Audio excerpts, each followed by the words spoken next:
Kababayan, bakit sa tingin nyo ayaw itong pag-usapan ng mainstream media? Bakit yung mga senador-senador na malilinis sa katulad ni Risa Ontiveros ayaw itong pag-usapan? Bakit si Trillanes ayaw itong pag-usapan? Bakit ayaw nila itong pag-usapan? Isa itong fact na na-establish sa isang kaso sa Amerika. Ayan, nakikita nyo dyan ang link.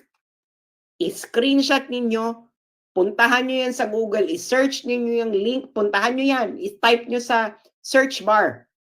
Yan, i-screenshot nyo yan, pumunta kayo ng page 36 ng decision para mabasa ninyo ang ating diniscuss ngayong gabi dito.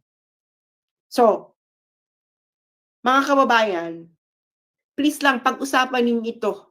Ito ba ay tama? Kakaumpisa mo pa lang ni Martin Romualdez umupo.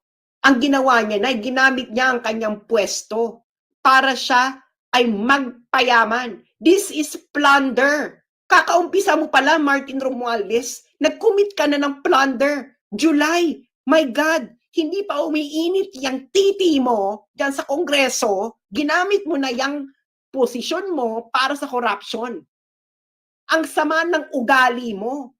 Tang-ina ninyong mga Marcoses at Romualdez.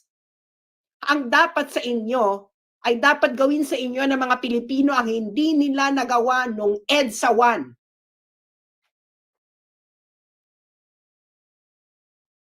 Wala na sanang Hawaii na mangyari.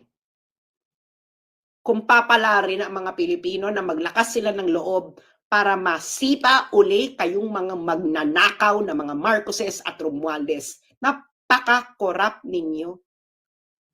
Tang-ina. Ayan na.